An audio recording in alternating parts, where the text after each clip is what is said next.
سلام دوستان، امیدوارم که حالتون عالی باشه. به درس جدید کتاب 1000 کالوکیشن خوش اومدین. درس 40 هستیم که در مورد کاز and effect هستش.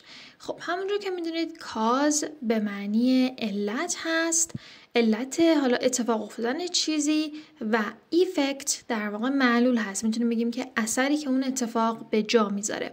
پس کاز and effect. خب بریم سراغ پاراگراف اول. از روش میخونم. The word cause is primarily used with negative results. A storm can cause damage. A mechanical defect can cause a problem. Unclear instructions can cause confusion. A political scandal can cause an uproar. A strong negative reaction or manifestation from the public. A high-risk sport can cause injury, and an infection in a hospital can cause death. خب قسمت اول میگه the word cause، کلمه cause is primarily used with negative results. primarily یعنی به طور اساسی، به طور عمده با نتیجه های منفی استفاده میشه. پس negative results نتایج منفی، و میگه cause بیشتر با این استفاده میشه. مثال زده که storm can cause damage، یک طوفان میتونه در واقع خسارت ایجاد کنه. پس cause damage یعنی خسارت یا آسیب ایجاد کردن. یا گفته که a mechanical defect can cause a problem. خب mechanical یعنی مکانیکی، میدونید defect به معنی ایراد یا نقص هست و میگه یک نقص مکانیکی میتونه مشکل ایجاد کنه. پس کالوکیشن دوم هست cause a problem، مشکل ایجاد کردن. Unclear instructions can cause confusion. میگه دستورالعمل‌هایی که خیلی واضح و مشخص نیستن باعث سردرگمی میشه. پس unclear یعنی واضح و شفاف نیست، instruction که میدونید دستورالعمل، و cause confusion به معنی ایجاد سردرگمی یا باعث میشه که کسی گیج بشه با اون دستورالعمل‌های نامشخص. A political scandal can cause an uproar. خب میگه که یک رسوایی سیاسی، political به معنی سیاسی هست، scandal رسوایی، و یک رسوایی سیاسی میتونه در واقع یک اعتراض یا شورش رو به وجود بیاره. پس cause an uproar به این معنی هست. خود uproar هم میتونه به معنی در واقع اعتراض باشه یا به معنی تظاهرات میتونه باشه. و توی پرانتز هم توضیح بیشتری داده، گفته که یک در واقع ریاکشن منفی خیلی شدید و manifestation from the public، و این حرکت منفی مظهر در واقع اعتراض هست از سمت جمعیت. در ادامه گفته که a high risk sport can cause injury. میگه که ورزش پر ریسک میتونه باعث در واقع جراحت یا آسیب بشه. پس cause injury. فرق injury و damage رو فکر میکنم بدونید، ولی خب damage بیشتر برای اشیا و حالا ساختمون ها اینها استفاده میشه، ولی وقتی میگیم injury منظورمون آسیبی هستش که به انسان وارد میشه. در ادامه گفته and an infection in a hospital can cause death. میگه و یک عفونتی که توی بیمارستان هست ممکنه باعث مرگ بشه. پس آخرین کالوکیشن cause death. خب میریم سراغ پاراگراف بعدی. You can describe something as cause for concern or cause for alarm, meaning a reason for concern or alarm. For example, the growing number of teenagers dropping out of school is cause for concern. The word alarm is a little stronger and more urgent. The rapid spread of the virus is cause for alarm. One of the only positive collocations with cause is cause for celebration. The opening of the new school was cause for celebration in the community. خب میگه که you can describe something as cause for concern or cause for alarm. میگه میتونید شما بیاین چیزی رو توصیف کنید به عنوان cause for concern، که cause for concern به این معنی هست یک دلیلی برای یک نگرانی، و cause for alarm الارم در واقع یک زنگ خطری هست که حالا باید بهش به اون مشکل توجه بشه به خاطر اینکه خیلی ضروری هستش. اینو میگیم cause for alarm، یعنی دلیل حالا یک زنگ خطری، دلیل یک مشکل خیلی پرخطر. و ادامه خودش توضیح داده، گفته که meaning a reason for concern or alarm، یعنی دلیلی برای اینها هستش. وقتی میگیم cause for یعنی دلیلی برای این دو مورد هست. مثال زده که the growing number of teenagers dropping out of school is cause for concern، میگه که اون در واقع رشد فزاینده نوجوانهایی که در واقع از مدرسه خارج میشن و ترک تحصیل میکنن یک دلیلی هست برای نگرانی، باعث ایجاد نگرانی میشه در واقع. پس growing number یعنی تعداد اون افراد رو به افزایش هستش و وقتی میگیم drop out of school یعنی که در واقع اونو ترک تحصیل میکنن و مدرسه رو یا دانشگاه رو حالا ادامه نمیدن.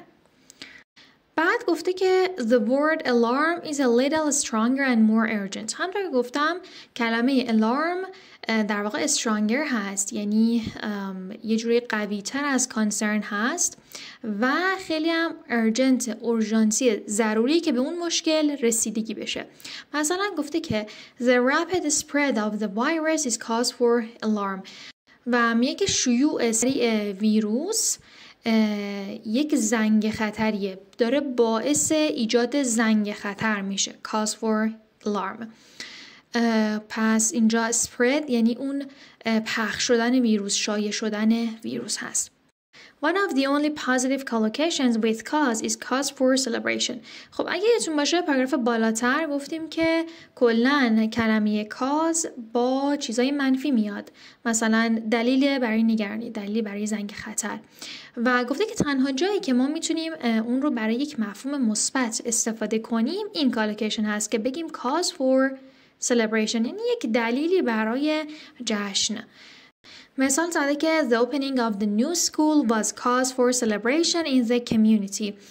خب میگه که افتتاح یا بازگشایی اون مدرسه جدید یک دلیلی برای جشن توی انجمن بودش. community به معنی انجمن، opening یعنی افتتاح یا بازگشایی حالا یک جای جدیدی و cause for celebration هم که در موردش صحبت کردیم. When analyzing a problem, you can identify the main or primary cause of the issue, but keep in mind that there may be hidden or underlying causes as well. The deepest or most fundamental cause is sometimes called the root cause. خب when analyzing a problem میگه وقتی دارید یک مشکل رو آنالیز میکنید، تحلیلش میکنید، you can identify the main or primary cause of the issue. میتونید بیایید و اون مشکل اصلی رو شناسایی کنید. identify یا identify به معنی حالا شناسایی کردن چیزی، تشخیص دادن چیزی هست و یکی از کالوکیشن‌ها که اینجا با cause اومده main or primary cause. main cause یعنی مشکل اصلی، primary cause هم میتونه به همین معنی باشه، issue هم که یعنی مشکل. خب But keep in mind میگه ولی توی ذهنتون داشته باشین که اینو یادتون باشه که that there may be hidden or underlying causes as well که ممکنه مشکلات در واقع مخفی هم وجود داشته باشه. پس ببینین hidden causes یا underlying causes یعنی مشکلات پنهان. underlying رو میتونیم معنی کنیم اساسی معنی کنیم، این مشکلات اساسی چیزی. The deepest or most fundamental cause is sometimes called the root cause. خب میگه که اون عمیق ترین و اصلی ترین پایه یا بنیادی ترین علت رو میگیم root cause. پس هر ما شنیدیم root cause یعنی اون مهمترین دلیل، بنیادی ترین دلیل چیزی. خب Interestingly, we do not use the verb cause together with effect. Instead, we say that something has an effect. For example, television has a strong effect on public opinion. Another way to say a strong effect is the expression a significant impact or a profound impact. خب میگه interestingly به طور قابل توجهی، به طرز جالبی We do not use the verb cause. ما از verb cause همراه با کلمه effect استفاده نمی کنیم. چیکار میکنیم پس؟ Instead به جاش we say that something has an effect. میگیم یه چیزی تأثیر داره. پس something has an effect. مثال زده که television has a strong effect on public opinion. تلویزیون اثر خیلی قوی بر نظرات جمعی داره. پس public opinion یعنی نظرات جمعی، نظرات در واقع مردم. و گفته که another way to say a strong effect، یه راه دیگه‌ای که بیایم بگیم strong effect این هستش که بیایم از این عبارت استفاده کنیم، بگیم a significant impact یا بگیم a profound impact. پس دوباره هر دو اینها به معنی اون تأثیر قوی یا اثر قوی هستش. There are many different ways to describe effects. Short-term versus long-term effects. The time of the effect. Visible effects versus subtle effects. Whether or not the effects are obvious. Powerful effects versus minimal or negligible effect. How strong the effect was. Beneficial effect versus adverse effect. To describe positive and negative effects. Main effect versus side effect to describe the primary effect or an additional effect. خب اینجا اومده یه سری کالوکیشن با کلمه effect استفاده کرده که خیلی کالوکیشن های مفیدی هستن. مثلا اولیش رو گفته short term یا long term effects. خب وقتی میگیم short term یعنی کوتاه مدت و long term بلند مدت. پس اثرات کوتاه مدت یا بلند مدت که خودش هم گفته که تایم اون اثر.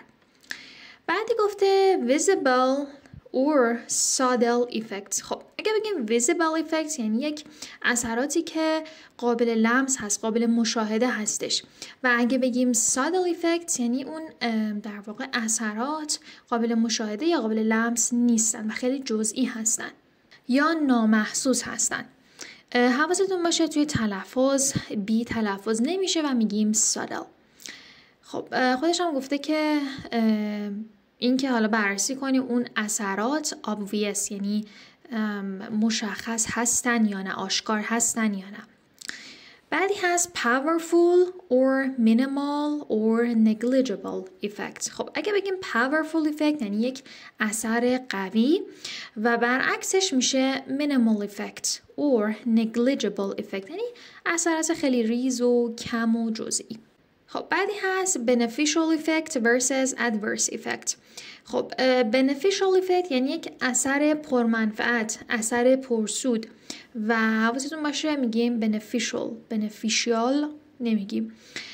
adverse effect یعنی یک اثر بد، یک اثر در واقع منفی، مخالف اون چیزی که ما انتظار داشتیم. آخرین هست main effect versus side effect. وقتی میگیم main effect یعنی اون اثر اصلی و side effect میشه اثرات جانبی چیزی. To describe the primary effect or an additional effect. Primary effect یعنی اون اثر اصلی، additional یعنی اثر اضافی. خب میریم سراغ پاراگراف بعدی. Something can also have or produce results. The preliminary results are the early ones, and after more time passes, you'll get the final results. Results that obviously exist and can be proved are called concrete or tangible results. And a result that is impossible to avoid is an inevitable result. Results can also be direct or indirect, and the result that you want is called the desired result. خب میگه که چیزی something can also have or produce results. میتونه نتیجه داشته باشه یا یک نتیجه رو حالا تولید کنه. پس have or produce results یعنی یک چیزی باعث اون نتیجه میشه، اون نتیجه رو در پی داره. بعد گفته که the preliminary results are the early ones.